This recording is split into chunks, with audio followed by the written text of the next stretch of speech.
Today we shall start the topic probability. Probability.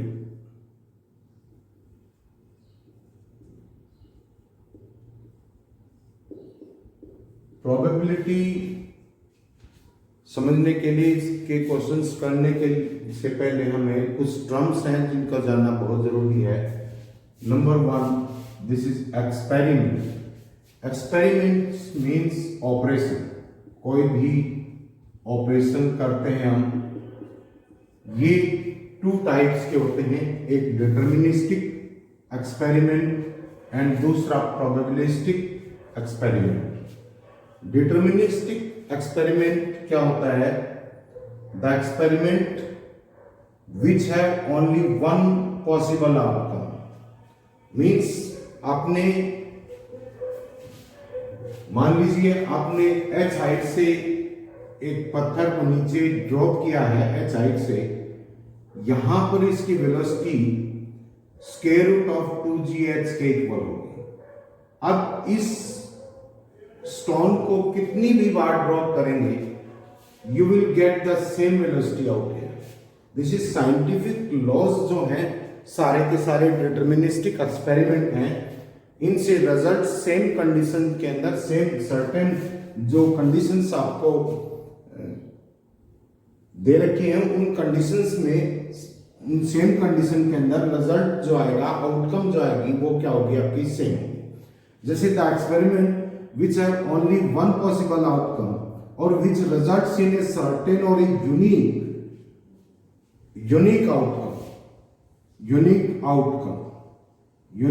outcome हो या certain outcome हो are called deterministic or predictable experiment।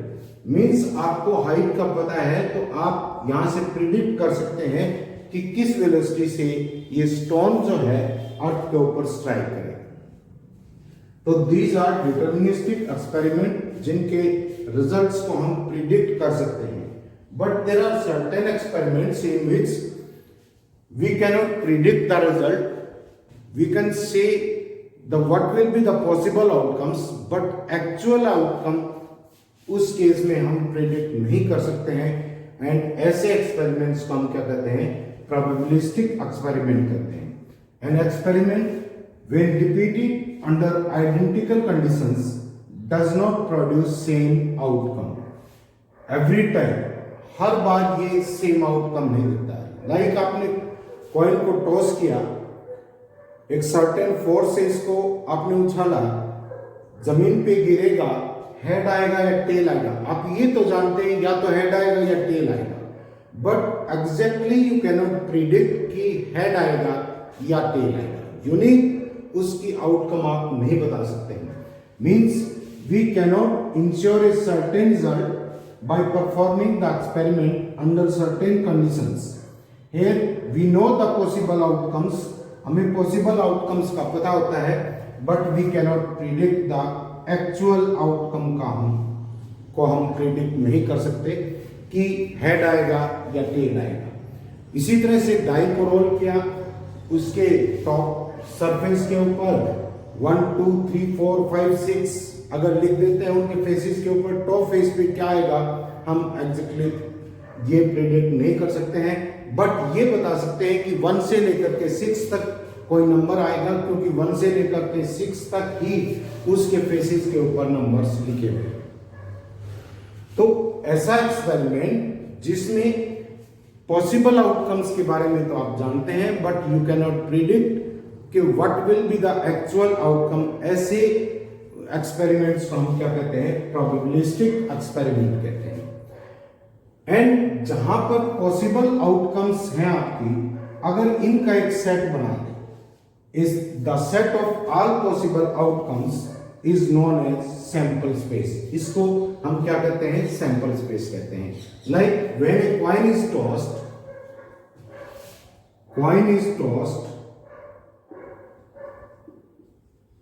when a coin is tossed, sample space S से represent करते हैं। Sample space क्या आएगा? या तो हेड आएगा या टेल आएगा।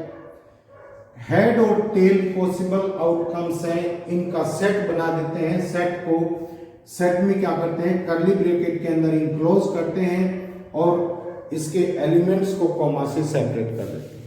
तो पॉसिबल आउटकम्स आपकी क्या है, या तो हेड है या टेल है और इनका सेट बना दिया आपने, and this is known as sample space. When a die is rolled, die is rolled, एक डाई को रोल किया तो उसके 6 फेसेस होते हैं और 6 फेसेस के ऊपर 1 2 6 1 2 3 4 5 6 लिखा हुआ है। तो पॉसिबल आउटकम्स यानी कि सैंपल स्पेस क्या हो सकता है, 1, 2, 3, 4, 5, 6। This is sample space. इसको हम क्या कहते हैं, sample space. When 2 coins are tossed, when 2 coins are tossed, जब 2 कॉइन को टॉस करते हैं साइमल्टेनियसली,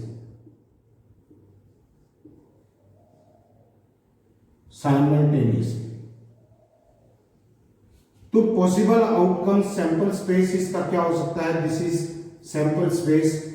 दोनों के ऊपर एच एच आ जाए, एच टी आ जाए, या पहले पे टी टेल आ जाए, दूसरे पे हेड, या दोनों के ऊपर टेल आ जाए। This is the possible outcome, this is the sample space.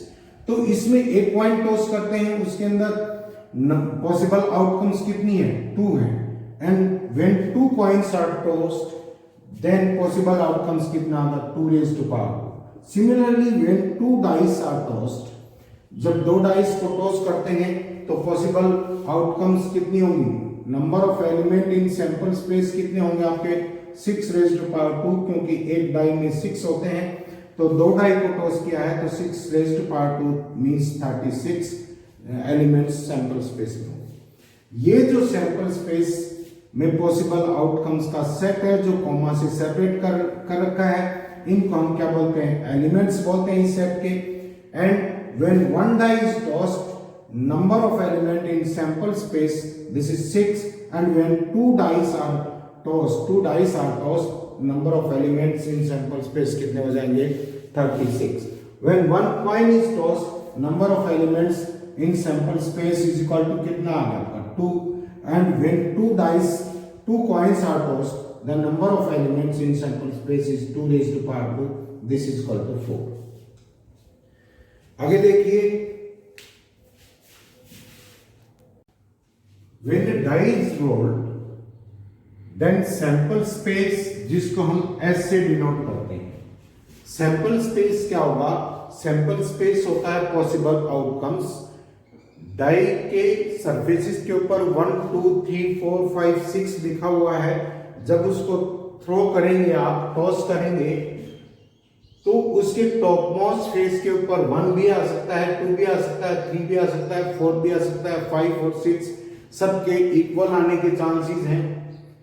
तो दीज आर पॉसिबल आउटकम्स, और इनको कर्ली ब्रैकेट में इंक्लोज करके, कॉमा से सेपरेट करके कर्ली ब्रैकेट में इंक्लोज कर दें तो एक सेट बन जाता है।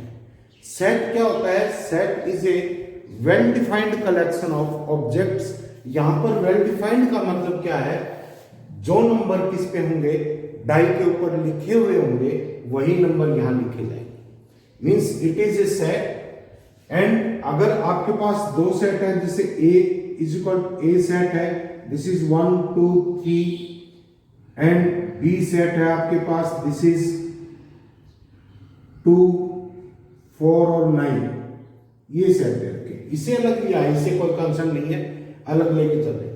अगर यहां पर ए यूनियन बी निकालते हैं, यूनियन का मतलब होता है और, मींस या तो वो एलिमेंट इसमें होना चाहिए या वो एलिमेंट इसमें होना चाहिए, लेकिन एक ही बार लिखा जाएगा, दोबारा रिपीट नहीं करेंगे। ए यूनियन बी का मतलब हो गया, दिस इज 1, क्योंकि ए से बिलोंग कर रहा है। ए यूनियन बी का मतलब कौन से एलिमेंट लिखेंगे, या तो ए में हो या बी में हो या दोनों में हो, दोनों में हो तो भी 2 बार रिपीट नहीं किए जाएंगे, एक ही बार लिखे जाएंगे। ए, दिस इज 1, 2 भी लिख दिया, 3 एंड 2 इसमें ऑलरेडी लिख चुके हैं हम, 4 एंड दिस इज 9।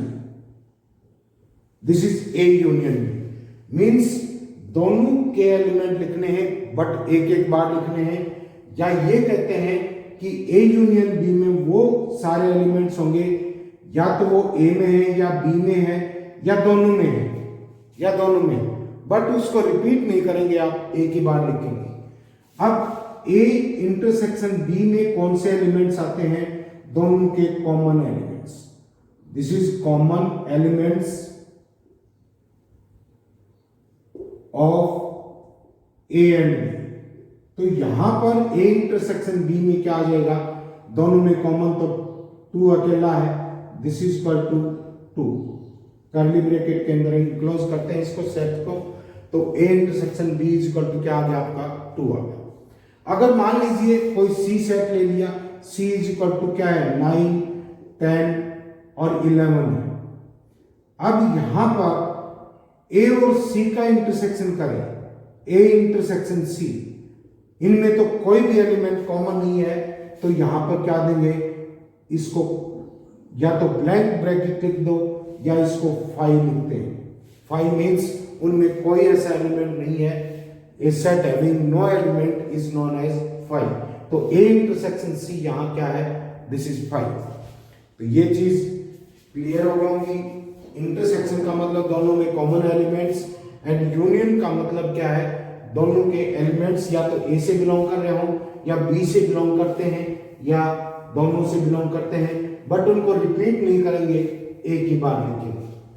अब देखिए sample space, set of possible outcomes, clear है ये बात। इसके बाद है event. Any subset of a sample space is called an event. कोई भी, जैसे देखिए यहां पर A is equal to 1, 2 elements है, B है इसके 1, 2, 3 एलिमेंट्स। अब A के सारे एलिमेंट B में है, तो इसको कहेंगे A is subset of B। Means subset, जिसका सबसेट है उस सेट में जो सबसेट है उसके सारे एलिमेंट्स होंगे। तो यहां पर ऐसे लिख सकते हैं symbolically, A subset of B. It means A के सारे एलिमेंट्स किस में है? बी में है। तो इसका कोई भी सबसेट बनाएंगे, मींस एलिमेंट्स इसी में से चूज किए जाएंगे। इसका कोई भी सबसेट है वो क्या कहलाता है? इवेंट कहलाता है। जैसे देखिए, even the event of getting an odd number, odd number कहां से सिलेक्ट करेंगे? सैंपल स्पेस से। Event of getting odd number when a die is tossed, then event of getting an odd number. Odd number क्या आ सकता है? This is 1, 3 और 5, ये सेट्स हो। इसके सारे एलिमेंट इसमें हैं, तो ये क्या है आपका? सैंपल स्पेस का सबसेट है। सैंपल स्पेस का क्या है? सबसेट। इसी तरह से event of getting, this is 2, 3 and this is 4. Event of getting an even number, this is even number. Even number ले लिया तो even number आने की probability क्या हो? सॉरी, इवेंट क्या होगी? दिस इज 2 आ सकता है, 4 और 6, 2, 4 और 6। E3 is the event of getting prime number. Prime number कौन कौन से हैं इस सेट में देखेंगे, क्योंकि वो सारे प्राइम नंबर सिलेक्ट करेंगे जो इसमें हैं, क्योंकि ये इवेंट है तो सैंपल स्पेस का सबसेट है। तो क्या आ जाएंगे? Getting prime numbers, this is 2, 3 and 5।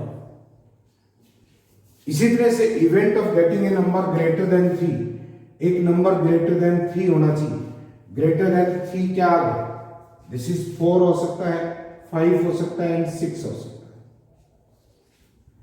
6 हो सकता है।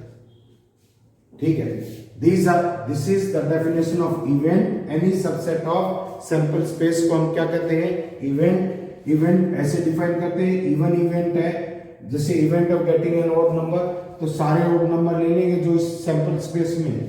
And E2 is the event of getting N even number, सारे इवन नंबर ले लेंगे जो किसमें है? आपके सैंपल स्पेस में है। अब देखिए म्यूचुअली एक्सक्लूसिव इवेंट्स क्या होती हैं। अगर दो इवेंट्स हैं, if two events E1 and E2 are such that E1 intersection E2, intersection का मतलब इनमें कॉमन एलिमेंट्स लेंगे, ये अगर 5 मीन्स E1 और E2 में कोई भी एलिमेंट कॉमन नहीं है, तो वो क्या होंगे आपकी, these are called mutually exclusive events, mutually exclusive events। देखिए जैसे यहां पर E1 और E2 ये सेट ऑफ और नंबर्स है, ये सेट ऑफ इवन नंबर्स है, तो यहां पर क्या है, E1 and E2, E1 and E2 are mutually exclusive events, mutually exclusive events। अब E2 and E3 देखो, E2 intersection E3, E2 intersection E3, देखो इसमें E2 ये है, E3 ये है, बट इनमें कॉमन एलिमेंट एक है, this is 2, so these are not mutually exclusive events. ये म्यूचुअली एक्सक्लूसिव इवेंट्स नहीं। म्यूचुअली एक्सक्लूसिव इवेंट्स ऐसे दो इवेंट्स जिनमें कोई भी एलिमेंट कॉमन नहीं है, उनको क्या कहते हैं, म्यूचुअली एक्सक्लूसिव इवेंट्स। अब देखिए म्यूचुअली एक्सक्लूसिव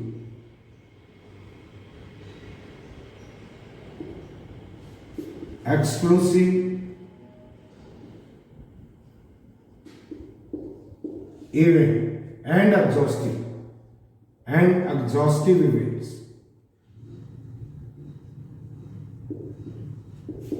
events। देखिए अगर आपके पास दो इवेंट्स हैं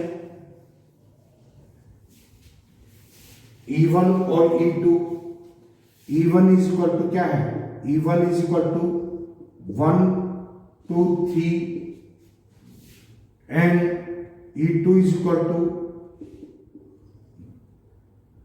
4 5 6 एंड सैंपल स्पेस यही ले लिया, दिस इज सैंपल स्पेस। तो दोनों ये इवेंट है क्योंकि सैंपल स्पेस की सबसेट है, सारे एलिमेंट्स इनके सैंपल स्पेस में है। लेकिन E1 E2, E1 intersection E2, this is 5, कोई भी एलिमेंट कॉमन नहीं है, तो इसका मतलब ये म्यूचुअली एक्सक्लूसिव है। बट E1 यूनियन E2 लिखते हैं, यूनियन का मतलब होता है उन सभी एलिमेंट का सेट जो या तो E1 में है या E2 में है या दोनों में, लेकिन उनको एक एक बार लिखेंगे।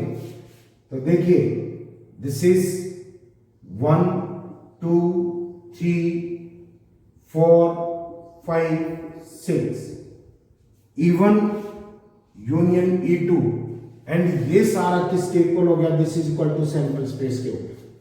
तो ऐसी इवेंट्स जिनमें E1 इंटरसेक्शन E2 तो 5 हो एंड E1 यूनियन E2 किसके इक्वल हो, सैंपल स्पेस के इक्वल हो, ऐसी इवेंट्स को क्या कहते हैं, mutually exclusive and exhaustive events. ऐसी इवेंट्स को क्या कहते हैं, mutually exclusive and exhaustive events. अब नेक्स्ट हम देखिए, नेक्स्ट है आपकी जैसे E1 is when a die is tossed, when a die is tossed, then E1 event of getting a number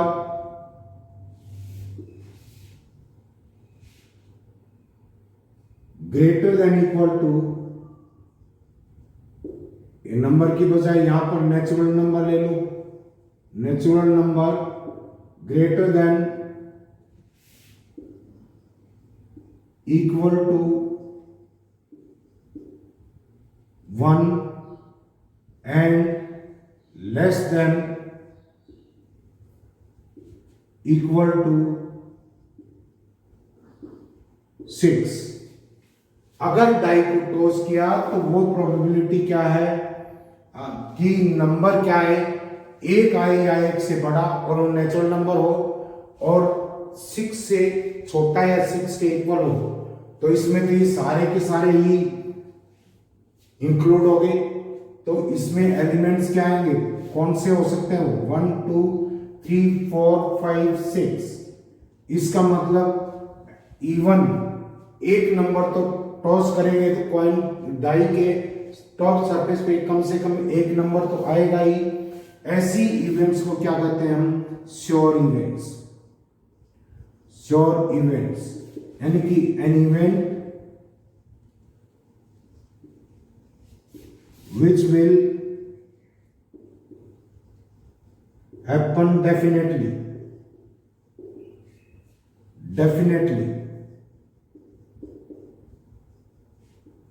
या the probability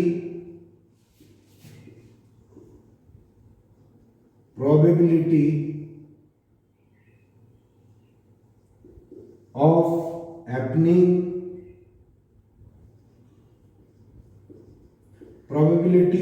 happening of sure event is equal to 1 होती है, मतलब that will definitely happen। इसी तरह से जैसे नाम से ही पता लग गया श्योर इवेंट्स जो जरूर हैपन होगी। सेकंड है impossible event. Impossible event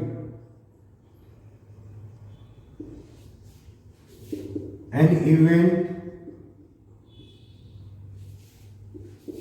which will not happen, which will not happen। ऐसी इवेंट जो हैपन ही नहीं होगी उस एक्सपेरिमेंट में, उसको क्या कहते हैं, इम्पॉसिबल इवेंट। इम्पॉसिबल इवेंट जैसे even is the event of getting 7 in a toss of die। Toss of a die, एक डाई को टॉस किया तो 7 आने की प्रोबेबिलिटी कितनी होगी, आएगा ही नहीं 7। This is known as impossible event. ऐसी इवेंट्स को क्या कहते हैं, impossible event. And sure event that which will happen definitely, उसको श्योर इवेंट्स कहते हैं। नेक्स्ट है, इसके बाद ये है favourable event. Favourable event the outcomes which make necessary the happening of an event in a trial। Trial means एक experiment, एक बार एक्सपेरिमेंट करते हैं उसको ट्रायल कहते हैं, are called favourable events. Favourable events like sample space में die toss किया आपने 1 2 3 4 5 and 6 and A is the event है, A is the event of getting even number। अब देखिए इस इवेंट को फेवर करने वाली, इस इवेंट को हैपन करने के लिए फेवर करने वाली इवेंट कौन सी है, event of getting even number. तो इवन नंबर इसमें कौन सा है, 2 है, 4 है और 6 है। These are the favorable events। These are the favorable events। इसी तरह से तो फेवरेबल इवेंट के बाद the outcomes which make necessary the happening of an event in a trial is called favorable event। and when 2 dice are tossed तो sample space क्या बनेगा, first पे 1 आ गया, सेकंड पे 1, फर्स्ट पे 1, सेकंड पे 2, फर्स्ट पे 1, सेकंड पे 6। इस तरह से total number of sample space के अंदर आपके एलिमेंट 36 आ जाएंगे, 6 रेज़्ड टू पावर 2 आ जाएंगे। लेकिन ये कहता है कि number of favourable events getting a sum 8, दोनों का सम 8 हो, ऐसी फेवरेबल इवेंट्स कौन सी होंगी, क्या आ जाए आपके पास 2 6 आ जाए या 6 2 आ जाए, ऐसी इवेंट्स, दिस इज 1 2 एंड 3 5 आ जाए या 5 3 आ जाए, ये सारी की सारी इसमें प्रेजेंट है। एंड 5 3 4 4 ये क्या बनाएंगे, टोटल सम दोनों नंबर्स का सम कितना हो जाएगा 1। तो these are the favourable events of getting, total sum कितना आ जाएगा 1। तो इस इवेंट को फेवर करने वाली जो भी आपके एलिमेंट होंगे इसके अंदर, वो सारे के सारे क्या कहलाएंगे, आपके फेवरेबल इवेंट कहलाएंगे। सारी की सारी क्या आएंगे, फेवरेबल इवेंट्स हैं। अब नेक्स्ट देखिए प्रोबेबिलिटी। अब डिफाइन करते हैं फेवरेबल केसेस का पता है, मींस कोई भी चीज हैपन करने के लिए, उसको फेवर करने के लिए जो एलिमेंट्स हैं, नंबर ऑफ एलिमेंट्स हैं, उसको क्या कहेंगे हम, फेवरेबल इवेंट्स कहेंगे। तो देखिए, अगर if total number in A sample space में total number, sample space is equal to n ले, and a is the event, a कोई भी इवेंट ले, एंड फेवरेबल केसेस क्या ले लिया आपने, m ले ली। किसी भी इवेंट के हैपन होने को फेवर करने वाले जो केसेस हैं वो क्या ले लिए, m ले। तो m क्या होगा, अगर श्योर इवेंट है तो m इज इक्वल टू क्या हो जाएगा, n, कि वो तो जरूर होगा। अगर इवेंट आपके पास ये हो कि डाइटोस की 1 से लेकर के 6 तक नेचुरल नंबर कौन सा आएगा, तो सारे ही आ जाएंगे। लेकिन अगर कोई अनसर्टेन इवेंट है, श्योर इवेंट नहीं है, मींस जिसकी हमें ये नहीं पता कि ये हैपन होगी कि नहीं होगी, तो m की वैल्यू क्या होगी, less than equal to n। जैसे a कोई अदर इवेंट ले ली, a is the event of getting prime number क्या आ जाएगा, this is 2 3 and 5 and this number is less than total sample space में 6 है, इससे कम है, तो total number of sample space में n है, m फेवरेबल केस है, m is less than equal to n आ गया।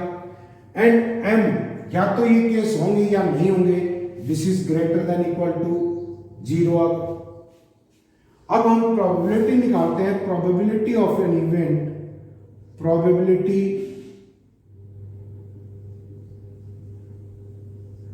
Of an event A, this is P A.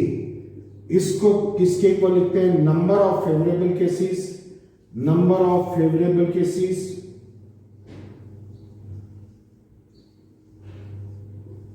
Upon total number of elements in sample space. Sample space के total जो elements हैं उनसे divide कर दे किसको, number of favourable cases को, तो हमारे पास उस इवेंट की क्या आ जाती है, प्रोबेबिलिटी आ जाती है। और हमने क्या लिया है, number of elements in A लिया है हमने m, this is number of elements in A क्या लिया है हमने, m लिया है, and m is less than equal to n है, ग्रेटर देन इक्वल टू 0 है।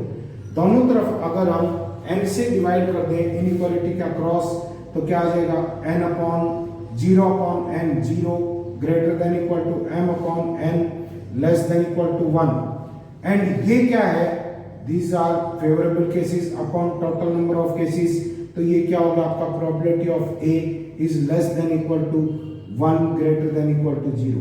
तो किसी भी इवेंट के हैपन होने की प्रोबेबिलिटी कितनी होती है आपकी, या तो मैक्सिमम होगी तो 1 होगी और मिनिमम होगी तो कितनी होगी, 0। Probability is never negative, probability कभी नेगेटिव नहीं होती है, this is not negative, and greater than 1 भी कभी नहीं होती है, न तो 0 से छोटी होगी, न क्या होगी आपकी 1 से बड़ी। अब देखिए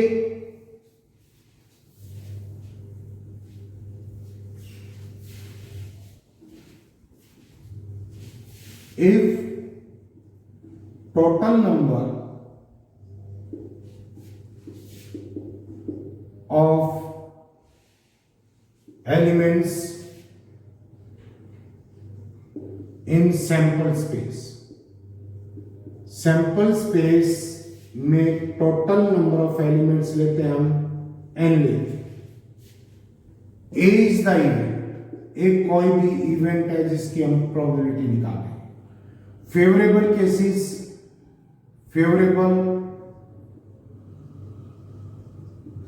cases for happening of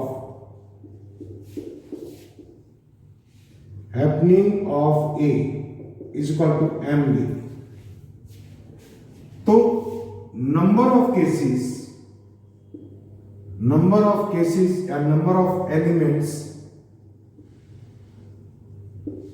which do not favor the event को फेवर नहीं कर रहे। Total number of cases n है जो इसको फेवर नहीं करेंगे, क्या आ गया n माइनस m आ गया। तो एक टर्म है odd in favour of an event, this is equal to number of favourable cases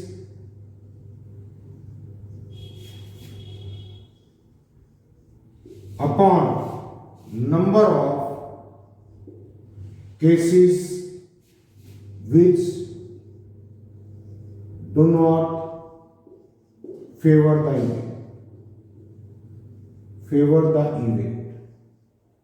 event को फेवर नहीं करते। मीन्स क्या आ गया आपके पास, this is m upon n minus m आ गया, n minus m। Total case m favourable है, नॉट फेवरेबल कितने हो गए n माइनस m। अब देखिए ओड अगेंस्ट एन इवेंट, ये होता है आपका, this is number of cases which do not favor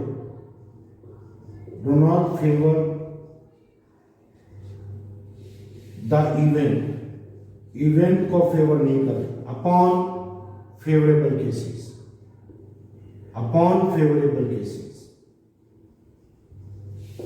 जो केसेस फेवर करे। मीन्स क्या आ गया, this is odd against n minus m, ये केस फेवर नहीं कर रही, and upon m, upon number of favourable cases. Odd against means किसका हो गया, odd in favour of event, किसी इवेंट के फेवर में है, उसका रेसिप्रोकल क्या होता है, ऑड अगेंस्ट द इवेंट। अब देखिए अगर आपको ऑड इन फेवर दे रखा है, odd in favour of an event,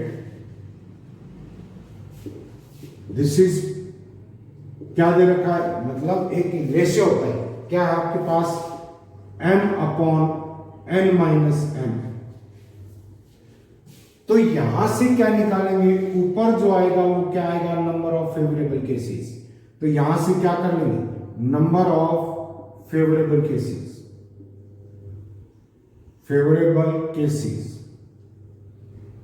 is equal to m, and number of cases which do not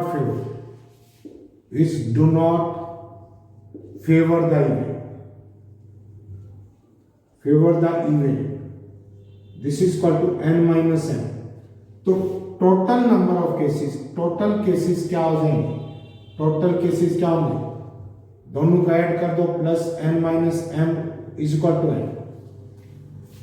तो अगर आपको क्या दे रखा है, probability odd in favour of an event दे रखा है, और आपको प्रोबेबिलिटी निकालनी है। प्रोबेबिलिटी ऑफ ए क्या आ जाएगी, दिस इज एम, ऊपर वाला ये रहेगा upon M plus M minus N minus N, क्योंकि ये क्या देगा, total number of cases means odd in favour है आपके पास। If odd in favour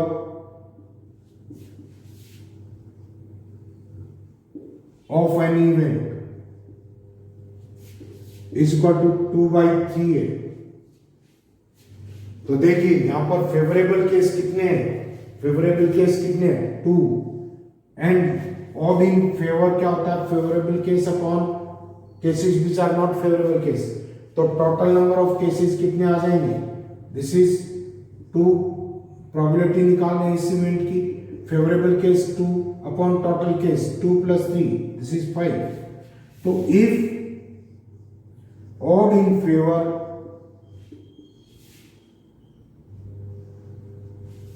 of an event is equal to A upon B है, then probability of A क्या आ जाएगा, this is A upon A plus B, A upon A plus B। अगर आपको दे रखा है odd against an event जो इसका रेसिप्रोकल होता है, और if odd against an event, ये दे रखा आपको A upon B means these are not favourable case and these are favourable cases, बता देंगे। तो प्रोबेबिलिटी ऑफ इवेंट A ले लो, ये प्रोबेबिलिटी ऑफ A क्या हो जाएगा, this is B upon A plus B, because these are favorable cases, these are favorable and these are not favorable, these cases are not favorable। तो आपको odd against odd in favor दिया हो तो उससे probability निकाल सकते हैं, अगर प्रोबेबिलिटी दी हो तो odd in favor निकाल सकते हैं।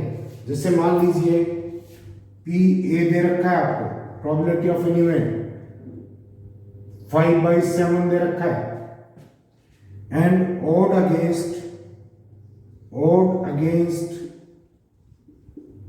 An event A, odd against में क्या होता, ऊपर नॉट फेवरेबल केस, यहां है प्रोबेबिलिटी है तो favourable case upon total case, तो नॉट फेवरेबल केस कितने आ जाएंगे, 7 - 5 एंड अपॉन क्या आ जाएगा आपका नॉट फेवरेबल केसेस कितने आ जाएंगे, 5 आ जाएंगे। दिस इज इक्वल टू क्या आ गया, 2/5। एंड ऑड इन फेवर निकालना हो, ऑड इन फेवर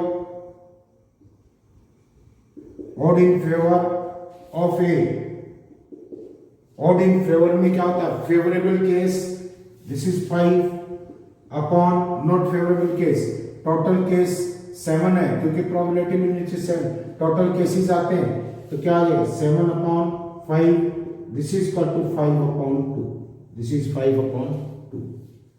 तो ऐसे कर सकते हैं इनको।